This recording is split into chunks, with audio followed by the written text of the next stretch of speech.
I am at 25 minutes and about 30 seconds of my 1 hour of top-Wiki business plan work. Got it over there in the corner looking at it. And I was making a little video for some of my scientific buddies. We're talking about microscopes and telescopes, how they further lend to dualistic thinking, and how this is something that's not distinguishable from its environment. This is something that is distinguishable from its environment. This is basically intelligence, which uses something as a host that is affected by gravity, even though their self-replication of ideas is not affected by gravity. And I don't know that I know what the heck I was talking about, but that's kind of the point. top-Wiki asks other scientists to work out the details, because any leadership is better than no leadership. And where we're at right now on top-Wiki is how to break dualistic thinking. How do we get from how do we add intelligence into the picture and all that stuff? So this is kind of I remember this day, 22 February. It was a really, really rough day. I was beating myself up. I felt stuck. I felt hopeless. And being in the military, I was kind of like, I'm not going to just wallow in self-pity. So I just wrote to myself, sorry, it's so hard. Sorry, it's so hard. And that applies to losing weight. 1 force pound of fat is equal to 3,500 units of thermal energy. Anyway, so, and I want to say that to you watching this video. I'm really sorry it's so hard. I have really, really failed at this whole first day of the rest of my life, going vegan, gluten-free, alcohol-free, caffeine-free for my heart, overall health, sense of wellness, and family. I'm at about 90% vegan, 95% gluten-free, 100% dairy-free because I'm lactose intolerant, about 80% alcohol-free, and I still have my coffee in the morning, so about 0% in terms of caffeine-free. And it helps looking over your notes. It reminds me that in addition to an overactive adrenal gland, they say PTSD is you were in war and you were almost got killed too many times. Your adrenal glands were overstimulated too much, too often. They basically got broke. So simple things like somebody sneaking up behind you and, startling you basically puts you in fight or flight mode because your adrenal glands overact. So I realized after PTSD, the thing that I still suffer from most is ADHD.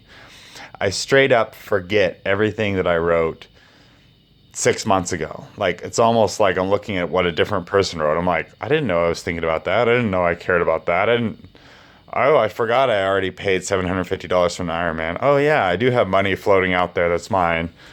Oh, I totally forgot I was all about this 6 months ago. And 100% forgot that I was thinking how to meet Sakhang right where she's at. $10,000 for Sakhang is $1 million for somebody in the US. So I was thinking, I forget that.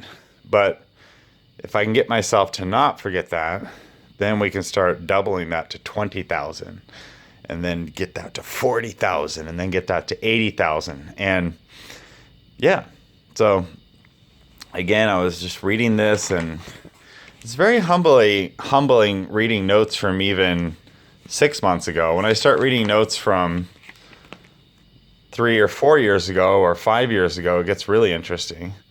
And again, the big takeaway I get from my notes is I have a lot of people trying to get me to believe that, oh, maybe you don't really suffer from ADHD.